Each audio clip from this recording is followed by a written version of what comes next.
welcome to our third session for our 2021 CCC FLC conference. I've posted, and also our presenter has posted a link to her Google Sites bio. So I'm very happy to introduce one of our officers for CCFLC, Adrienne Merlot, who will be presenting today as well. As you can see on the screen, Adrienne Merlot is currently teaching at Cypress College and Orange Coast College. And she has taught at Irvine College as well, it looks like. She's been teaching for a very long time at the community college level for over 16 years now. She received her BA in, I'm getting lost here. It's okay. Yeah, I was like, oh, because I'm reading from there. So from UC Berkeley, and then her MA from UCLA. I do know that Adrienne was also classmates with Alejandro Lee and also with Christina Moon, our presenters for our very first session. And so Adrienne participated in the study abroad program. I do know when she was finishing her master's program at UCLA, she participated in the education abroad program, where she studied at the University of Costa Rica in 1997 for a school year. And it looks like she also spent time in Paraguay. According to her bio, she was helping build latrines as part of the Amigos de las Americas program. And so all of these experiences ultimately led Adrienne to work in Guatemala for 9 years. So she fell in love and she had a child there, Nico. Even though the marriage did not last, her love and passion for Spanish has been pretty much a part of her life, and her son has been privileged to grow up biculturally and to experience her passion and love for the Spanish language as well. And I do know this, I've seen a part of it. Adrienne shares this passion, this love, and how Spanish has changed her life by presenting a PowerPoint, El Español cambió mi vida. And now Adrienne is going to do her presentation for her class. Gracias, Karen. Gracias, y gracias a todos. Thank you. It's so good to see you all. I recognize quite a few faces and quite a few names I don't recognize, but we'll get to know you today. I do have one little thing I wanted to share with you. So yes, my PowerPoint Spanish changed my life. I always try and share with my students, stay open to the experience, because we never know when a class, just fulfilling a requirement could actually change your life. And here, my little boy, Nico, I had a baby in Guatemala, and he actually, today he sent me a beautiful video for all of you, and I wanted to share it quickly with you. Buenos días, colegas. Mi mamá hoy me contó que está dando una presentación y pues de hecho hoy yo estoy en un lugar muy importante de Guatemala, se llama Tikal. Pues ahorita quería enseñarles un poco. De hecho estoy en el ruina más alto y de aquí se puede ver varios de los pirámides y de las estructuras, y pues espero que tengan un buen día y que estén bien. Feliz día. So as I was saying, that was my little boy, Nico, and he's actually on the top of Tikal, which is a Mayan ruin today in Guatemala. And it's just incredible how Spanish is affected by life. I apologize. I will mention that I'm a little discombobulated because the crucial aspect of my presentation is that I wanted to share with you the difference between synchronous and asynchronous classes online. And unfortunately, my asynchronous class is not available today. It went down. So I will do my best to share everything else with you. And I have tons of information I can share with you, and hopefully we can get it. It'll be back up by the time we're done. Apologize for that.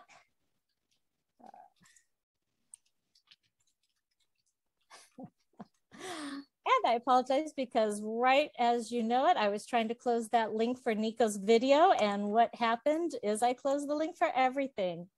Lo siento, 2 seconds. We're going to have a lot of, we're going to hear today a lot about being patient when everything is not working perfectly. Okay, so here we go. So I wanted to talk to you today. Best practices for teaching synchronously and asynchronously. First of all, just to let you know, I used to use the course sites before Blackboard, Blackboard Vista, Canvas, what have you, barely to make announcements and load documents and what have you. But when we all got thrown into the deep end, right, of the online teaching pool in 2020, things changed quickly. I was very fortunate. I just happened in February 2020, had already been signed up to take an online class through @ONE.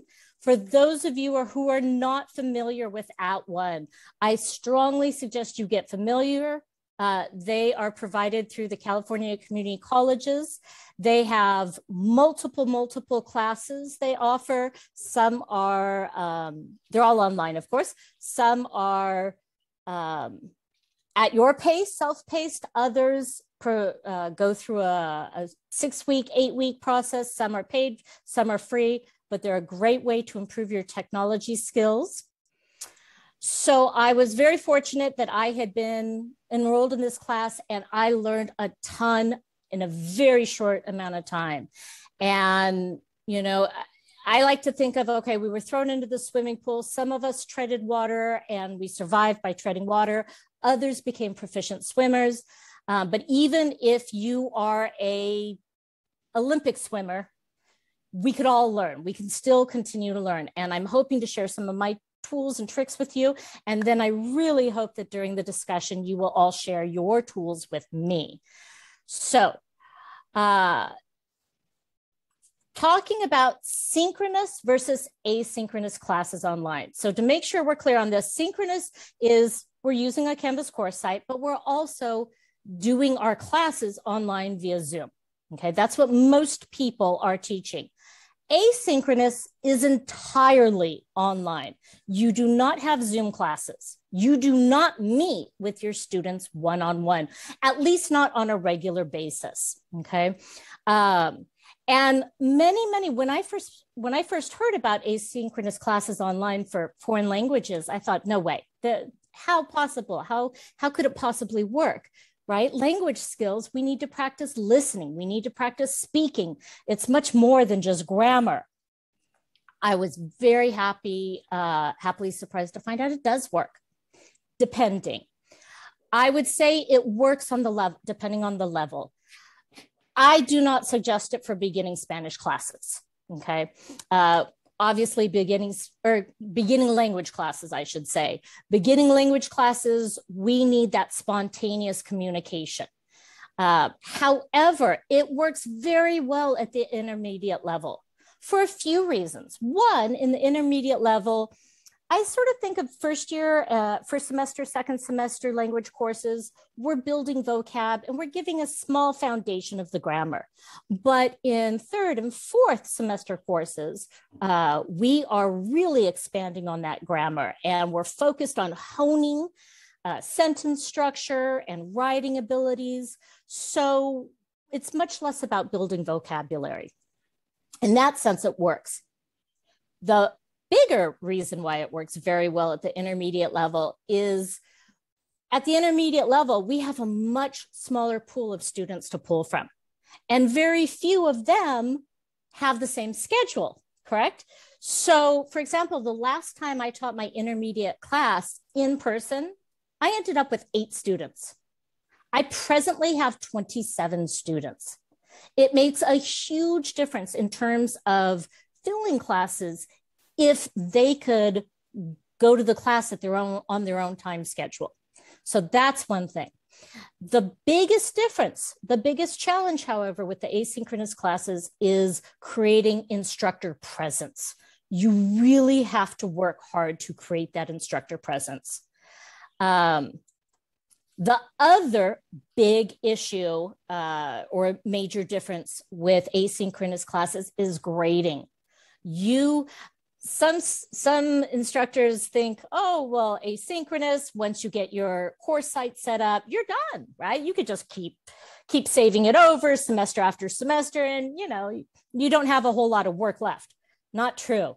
You spend an incredible amount of time grading, because that is where you're going to get your instructor presence, okay? This is a small thing, white space. I'm going to talk about this a little bit later on, but we'll find out that with the synchronous classes, what you put in your Canvas course site, you need to give more white space, because you want to, and this is just white space, right? You want to minimize how many images and photos you present, because it becomes too distracting. But with the asynchronous, you need to use up that white space because you want to grab their attention. The other main difference between the two types of classes is practice speaking and pair work. With the asynchronous classes, you really have to find and create and design assignments that will allow your students to practice speaking and to practice spontaneous speaking, and to do pair work with their partners. And I have, fortunately, our online workbook that I use has a great activity that they could do. So the best practices that I learned from @ONE, first and foremost, is backward design. You have to prepare your examination tools first and then design backwards. And I know that some instructors don't like that idea because they don't like the idea of teaching towards an exam. But the reality is we all have exams in our courses, right? We have to have exams because we have to have some sort of tool to prove our students' abilities. And for that reason, it works so much better if you create your exams first and then work backwards in your designing. And that way you're not leaving out essential elements. The next biggest thing I learned from @ONE, simplify, simplify, simplify, simplify. And this comes to right here, this 4 points of memory. 4 is the magic number. Okay, short-term memory can only process 4 bits or 4 groups of information at a time. And to practice this right now, to test this right now, I want you to all think of your own phone number. Okay, chances are you thought about it in digits of 3 or 4, groups of 3 or 4 digits, right? Now think about your bank account number. Don't share it. We don't want to steal each other's money. But think about your bank account number. It's one long number, usually 10, 14 digits long. You still mentally broke it out into groups of 3 or 4 digits because this is how our brains work. So we need to keep that in mind when we are designing our course sites and not overload their brains, because if they can't process it for short-term memory, it's not going to enter their long-term memory. That comes to this cognitive overload. Oh, I'm sorry, step back real quick. So this is cognitive load theory, okay? And cognitive load theory was first coined, the idea of cognitive load theory was first coined by John Sweller. And if you follow this link, it'll take you to their text and you could read this. They have, it's a massive text, but they're the ones, John Sweller and his co-authors were the ones who designed this idea of cognitive load theory and, more importantly, cognitive overload, that you can't. This is where we need to leave white space, because if there's not enough white space, there's just too much information coming at the brain at once and nothing gets synthesized. So that's where we need to keep white space. Simplify. Instead of writing out long sentences, write out bullet points, numbered lists, and you highlight your keywords in bold. The purpose I sent this outline is because it is exactly, and it's an example of what you're supposed to do as far as minimizing the wording. I know that instructors, we love words. We love to use our words. But if you really want to get the message across to your students, you have to minimize your words. Okay. So this outline demonstrates that. The other thing that is super important to keep in mind when preparing your Canvas course sites is we want to allow for accessibility, right? That's one of the reasons why Canvas is wonderful, is because when you prepare your document straight on Canvas, it has a tool. It has the accessibility checker right there that allows you to make sure your document is accessible. When you are creating documents, you need to use headers. I used to just use, I would make my text larger, bold, what have you, and that would design my outlines or what have you. But now I use headers. So for example, here, this is heading 1. It's your title. Then we've got, this is a heading 2. So if I click on this, you could see right over here, it changes to heading 2. Here is normal text. This is a heading 3. Heading 3, etc.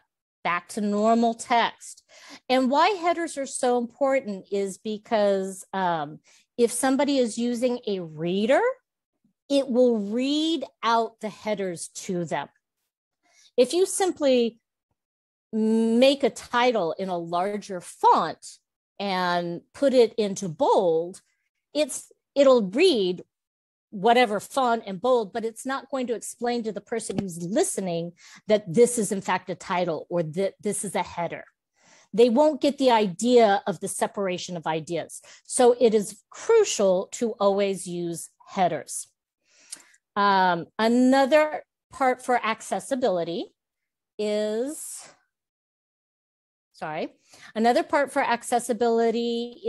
you want to use, I like Unsplash right here. Unsplash is a great website if you're not familiar with it. These are photos for everyone. And my number 1 on my bucket list, someday I will make it to Barcelona, right? I'm going to sit on this beautiful bench with the mosaic, and I'm going to have my coffee and read and just enjoy Barcelona. So you can go on to Unsplash, excuse me, and you can select any of these pictures. You could put in any type of search. All of these are open to the public. You don't have to request permission to use them. Also, you can then provide alt text. That is extremely important as well in the makeup of your Canvas course sites, is that you use alt text. And I'll show you in a moment that that's set up for you. As a matter of fact, if you use the pictures they provide through Unsplash, the alt text is already set up for you, or you can change it if you prefer. Color coding is extremely important as well. You need to have a contrast ratio of 4.5 to 1. This is for people who are colorblind. Okay. You need to make sure that the size is correct, that it's bold, and using backup symbols. Okay. Hopefully I'll get to show you my backup symbols. Because you want to have something other than color, especially if somebody is blind and they cannot see, and then the colors don't they're irrelevant for that person. But if you use backup symbols to help you design your document, that will help them. So these are all sort of the key elements in terms of designing our Canvas course sites. Now going to take you into one of my Canvas course sites, excuse me, and hopefully, I'm going to take you into one. Okay, so this is my Canvas course site for my synchronous class. And this is for my synchronous class at OCC.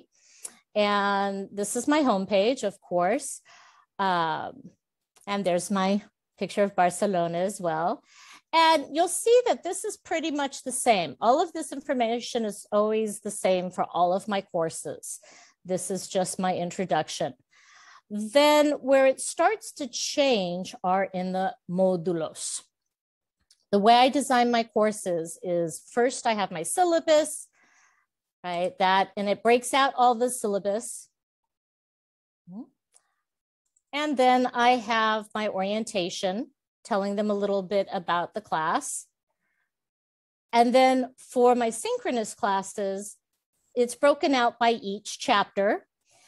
One of the major differences I want to show you here is, and hopefully I can pull up my other class, but here, for example, in my orientation, it's 0.00, 0.01, 0.02, because the idea is they're supposed to go through the module task by task, okay? And sometimes there are assignments, such as right here, there's a discussion.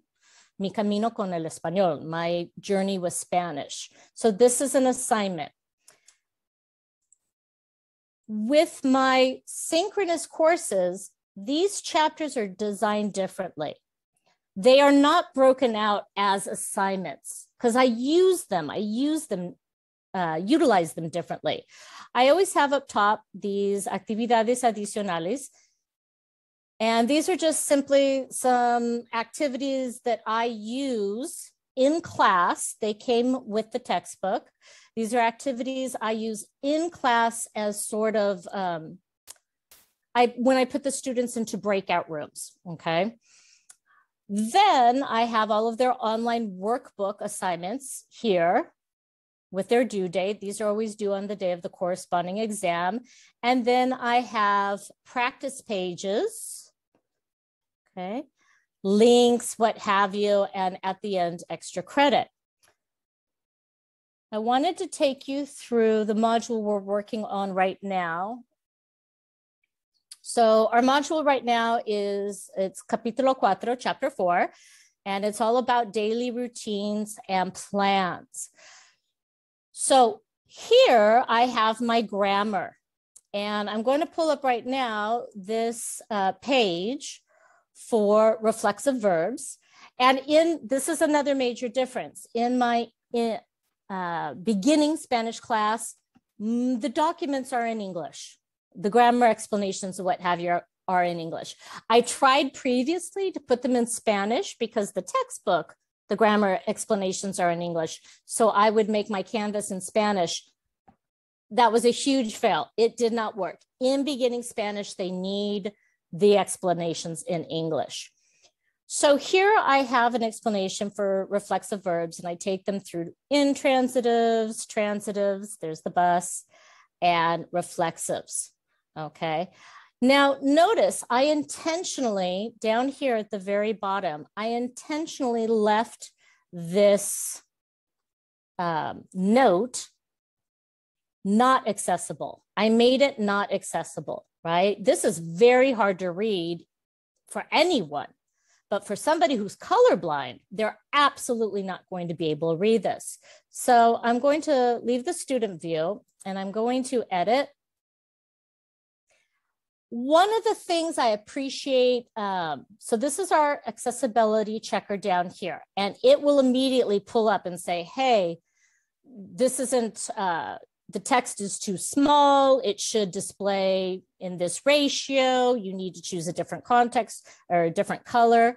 So I could just come here. I could choose a different color and apply it. I also need to switch this to font 14 and it's got to be bold. If I check, now it's okay.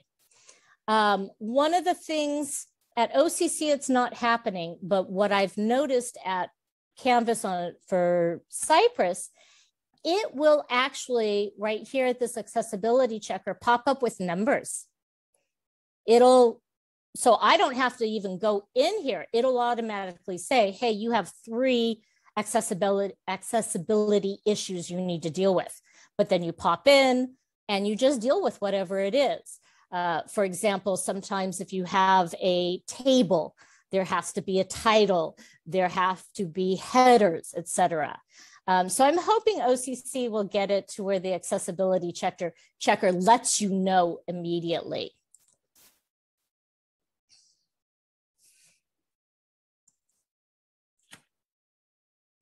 The other thing I wanted, while I'm here, another thing is, let's look at this looking for, let's say we want to put in an image right here. We just come over here to the media and we pop up Unsplash and I don't know, tamales.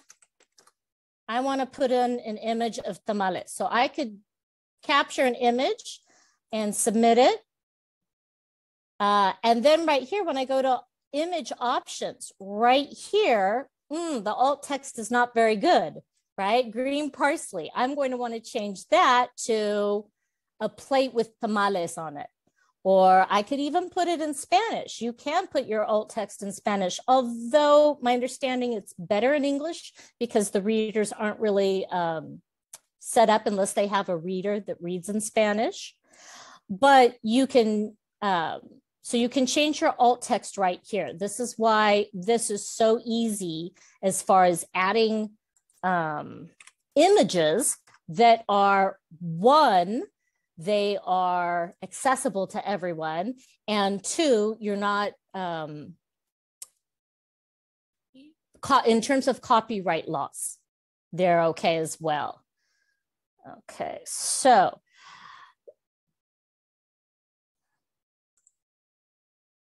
Nope, perdón.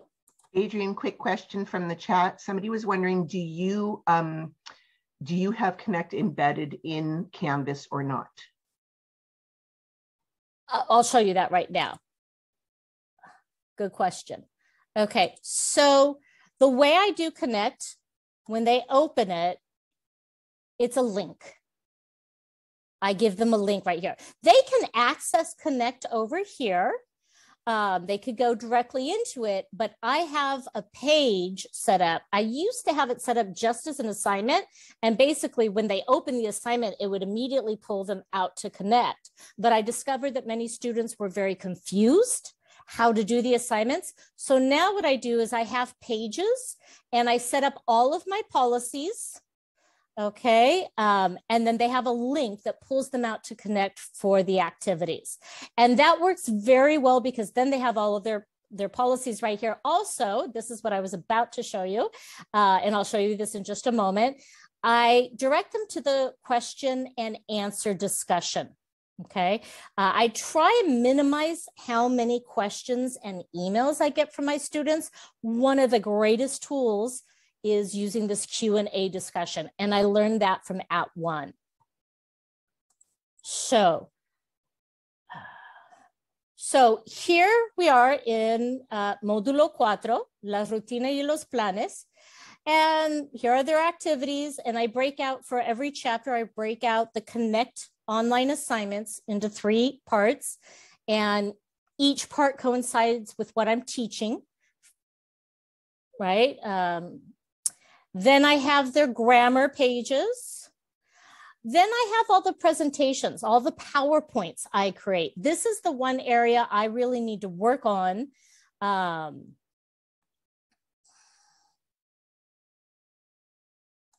This is one area I need to work on because my PowerPoints are not accessible yet. I need to go in and add alt text to them. But I have all of my PowerPoints here for them so that I present them in class And then they can, for those who are very enthusiastic and who want to continue practicing, they can go back online to Canvas and go over the PowerPoint again. I also give them tons of links. And notice when I set out the outline, I have it set a very particular way. So the assignments that they have to do, they're indented one space over. Everything that is considered practice, the pages, the presentations, PowerPoints, the links, all of that is indented 2 spaces.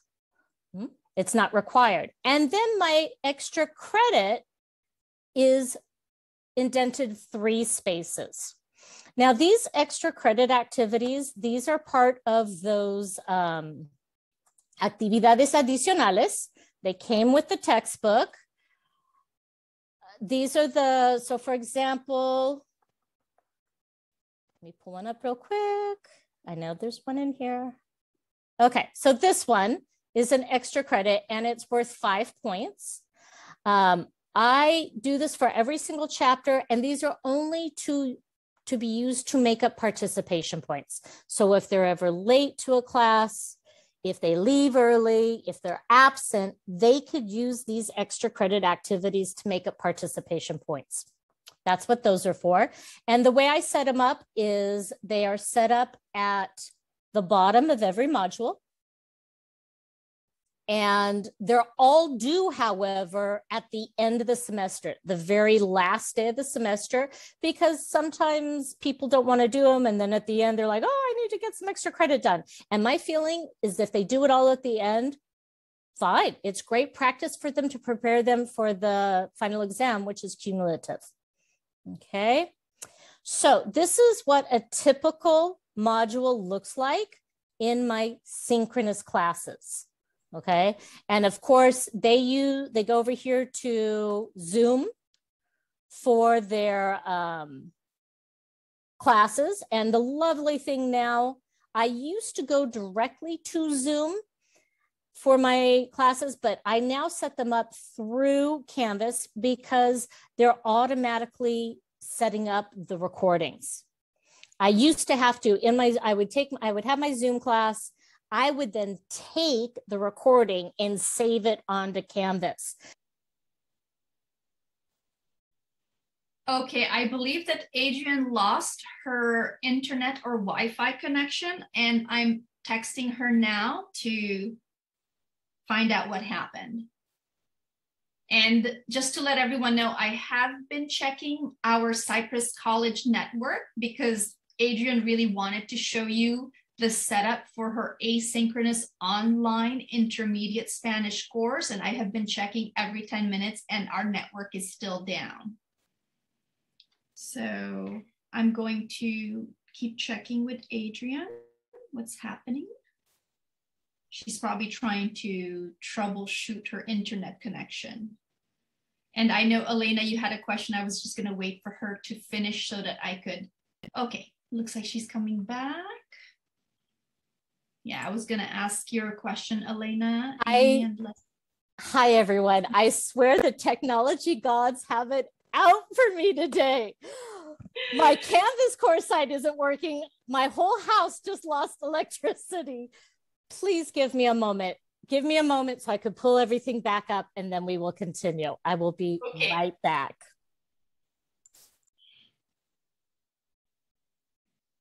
All right, so I have been keeping track of some of the questions. If any of you have any additional questions, you can still post them in the chat window.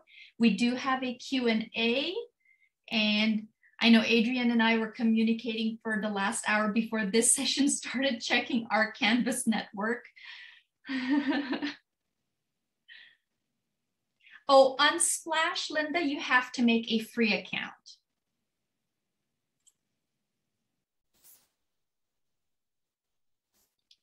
And I'll post a link for that onto the chat window.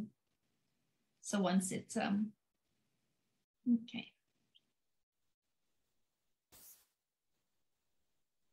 So I also use Unsplash. I don't know who else uses Unsplash here, but I discovered it at the online teaching conference, and I've been using it a lot. Okay, everyone, I'm back. Oh, I will be enjoying a nice margarita tonight. I promise you that.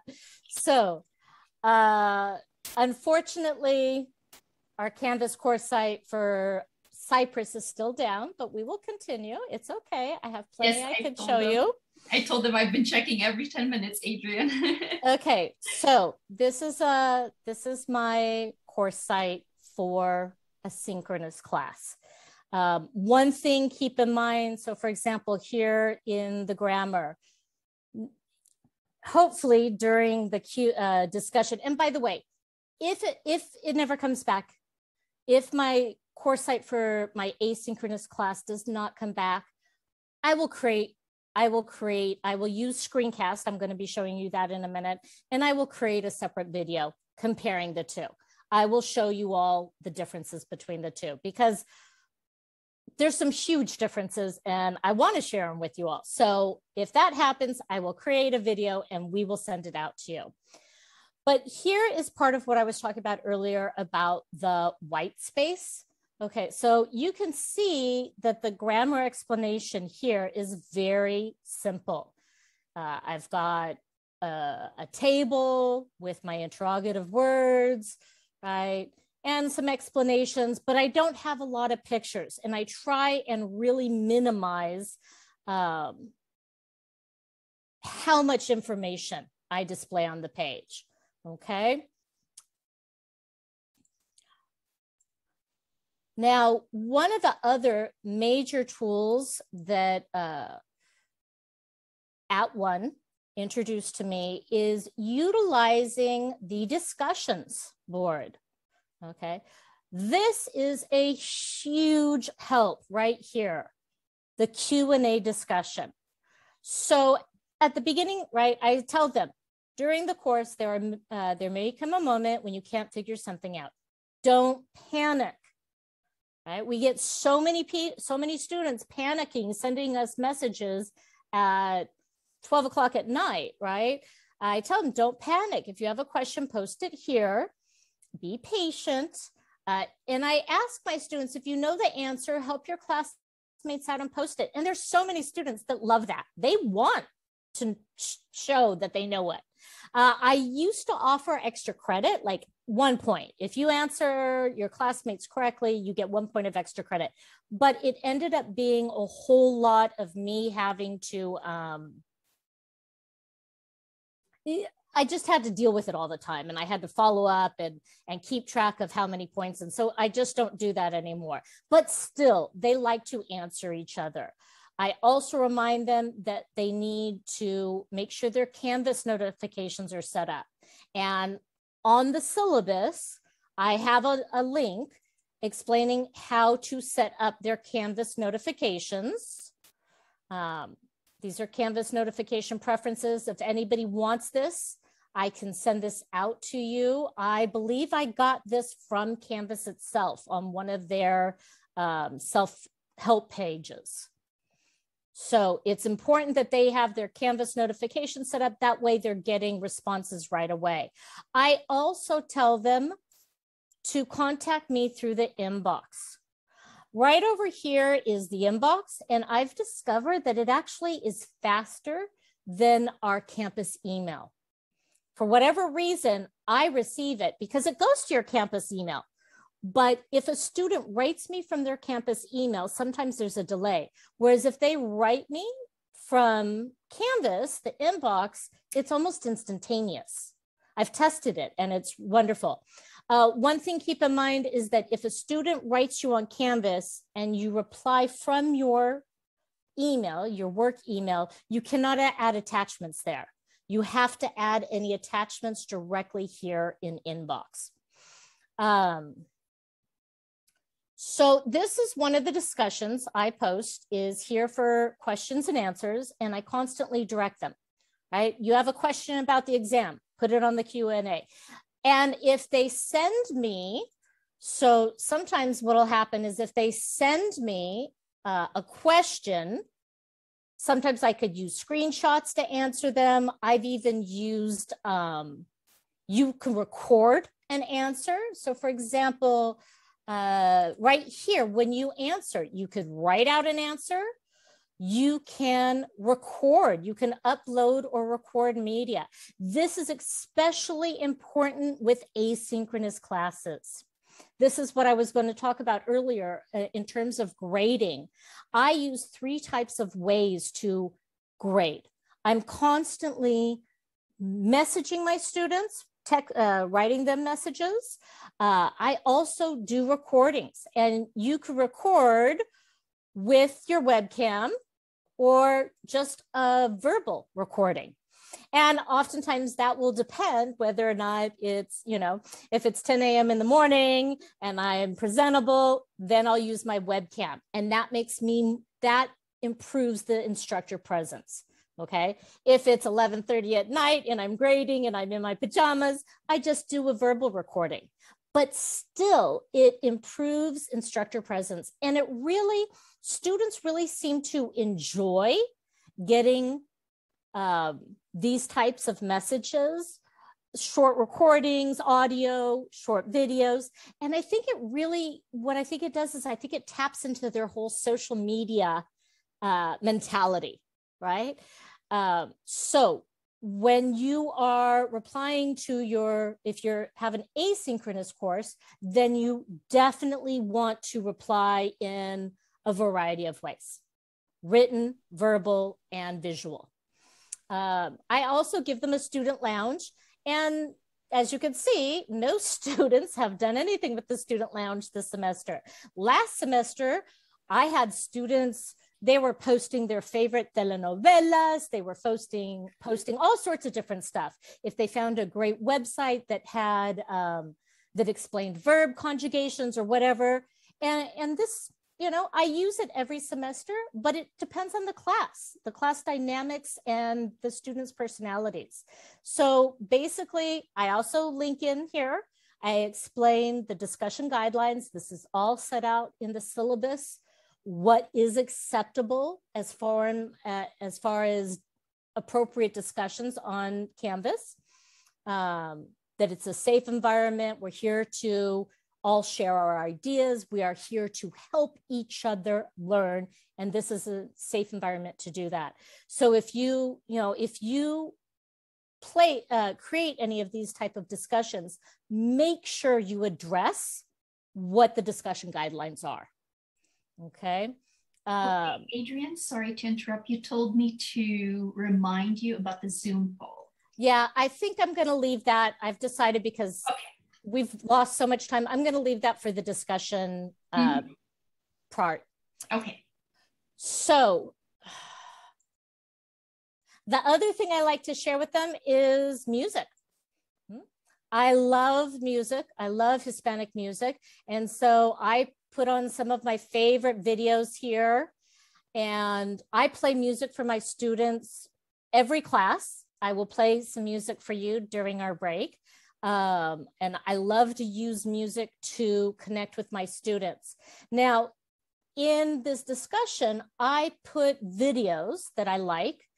I have learned not to use videos so much during the class, like during the breaks, because sometimes some of the videos, they can be a little racy, especially if it's reggaeton.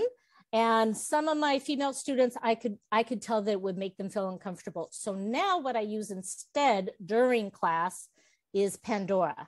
And I will use that during the break and show you what that looks like as well. But so here I place all of my videos, and then they can reply and they can upload their favorite music. And again, unfortunately, this particular class is not very interested in sharing. But I have had previous semesters where students are very interested and they're placing their favorite music. I also have Costas Chistosas right here. And, oh, shoot, it's not in here. Okay. Well, I'll have to pull it up from my other class. Denise will recognize, not Veronica. La Chica de Venezuela. There's a... No, de Venezuela? ¿Cómo? Yeah, hay una chica de sí, sí, sí. Joanna Rants. Joanna Rants. I post a ton. She's this wonderful YouTuber, Joanna Rants, and she has these wonderful videos. She's from Venezuela, and she talks all sorts of things about the Spanish language and culture and what have you. And so I post a lot of those videos on here as well. I post the links to them. And then students, again, will come and share what they find funny. I'm going to give this one more try. I just did 2 minutes ago. Okay, so let me see real quick.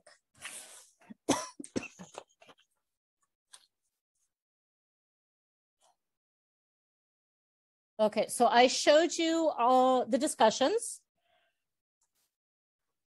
Now, another important thing I learned from @ONE, it is so much better to create your documents directly in Canvas.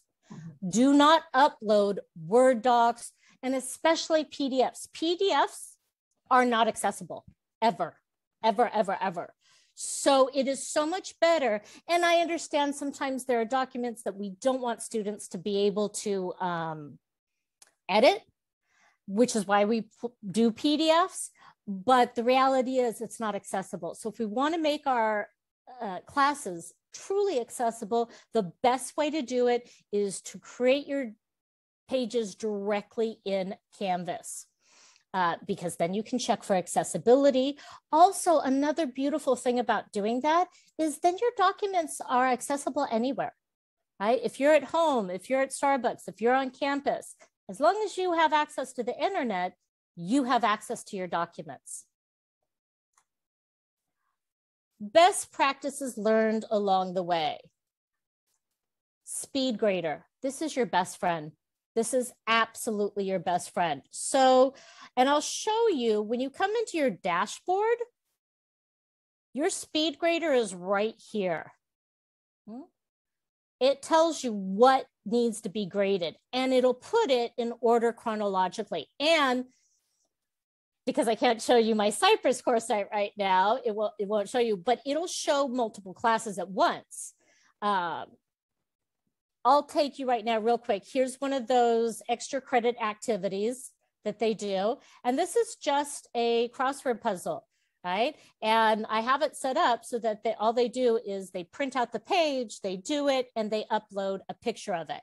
And you set it, if it's for extra credit, you set the grade as 0, but then, so she's gonna get 5 points. And I have it set up so that those points are tagged into participation. So it's set up as 0, they get 5, so it's an extra 5, it's extra credit. But what's lovely about this is that, so you're on your dashboard and you just go through and it'll help you keep track of what needs to be graded next. Now, for something like the essays,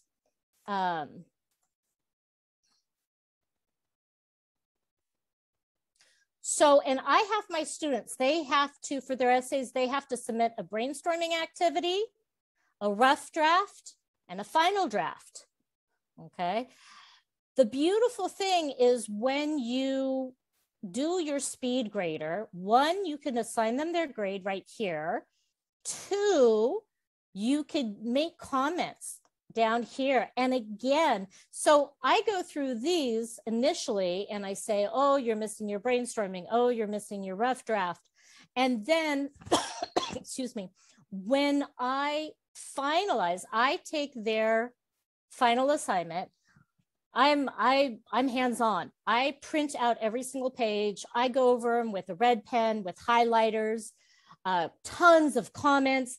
And then I attach a document. I scan the page and I attach the document so that they can see all of my corrections right there. You could also, again, you could record media. with webcam or no webcam. You could upload media. Let's say you took your cell phone and created a little video. You can then upload it right here. So again, with the SpeedGrader, you have three options: text comments, verbal comments, or video comments. And this is, again, a great way. And this is actually my synchronous class. So I will do both. I will do this type of grading for both classes, the synchronous and asynchronous, but I do much, much more of it with my asynchronous class.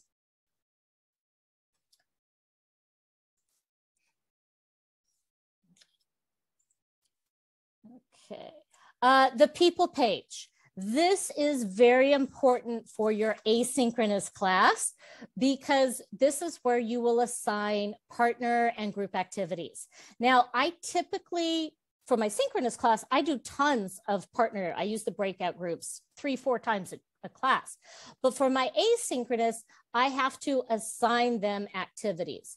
And what you do, hopefully I'll get to show it to you later, you come over here to the people's page, and this will show you all the students in your class. And then you can create a group. And pardon, I will say, I'll set a group, and I'll say in my asynchronous classes, I do recordable video chat. Oh, actually, you can see them right here. So 1.01. And then you could decide if you want to create the groups later, right? I typically do this, split the groups into groups with 2 students, okay? And then I hit save. And when I do that, it takes a moment, but it will then automatically place all my students in groups of 2. And that way it is random. I'm not doing it. But you could also, if you find that certain students work better with others, you can open it up. You can move the students, right? You can move them to a different group, what have you. Now I use this, and I ask permission from 2 of my students, excuse me. This closed out as well. I asked permission for 2 of my students if I could use their video. This is a recordable video chat assignment that is done. I had all of this open up. My apologies, my apologies. Okay, this is a recordable video chat assignment through Connect. And it's a fabulous assignment that could be assigned for asynchronous classes because this is where they get to practice that spontaneous speaking. So this goes hand in hand with the textbook. This is a particular one having to do with activities in a plaza, right? And what happens is the students come on and they record themselves together. Okay, so I asked these 2 ladies if I could share their video, and I'm just going to share a few seconds with you. What I love about this, especially why I chose this one, Allison here is one of my older students coming back after raising her family. And then Jasmine, she's one of my native speakers. And it's so beautiful how she helps her classmate throughout the video. She helps her with pronunciation. She helps her with vocabulary, what have you. And over here, you can see that, again, I use various ways to comment. Here, I just used verbal, audio recordings, or written recordings, video. That's because I was grading this late at night and I was in my pajamas, so I did not do any video. Just audio, but you have those options right here. And the nice thing is that, so as you listen, describe a las personas del dibujo cómo son, qué hacen. Algunas personas son ocupados y otros están relajándose. So I don't know if you noticed, as she was speaking and she said, Kate, Hasan with the H. I corrected her H, and I reminded her that we don't pronounce the H. The nice thing is that as you're typing in, it syncs it to the recording so that you can, when they go and they listen to their own recording, the message pops up in the appropriate space. So this is the kind of activity that I assign for every chapter has one of these activities. Pardon. So Adrienne, go ahead. Do you want to finish up? It's almost 4. Oh, yes. Okay. Real quick, instructor's presence, personalized announcements. Oh, hold on. Since I lost so much time, can I continue with this during the discussion for just 5 more minutes? Would that be okay with you guys? Okay. Let's go ahead and take a quick 5-minute break. Let me get some coffee. Let me see if the other pages are working. And in the meanwhile, pueden disfrutar de un poco de maná. Should we do just a regular 10-minute break? Maybe so you can get the coffee and... Sure, whatever you prefer is fine with me. Okay, we'll do a 10-minute break, everyone, and then we'll come back to it. And I guess you can pause the recording for 10 minutes.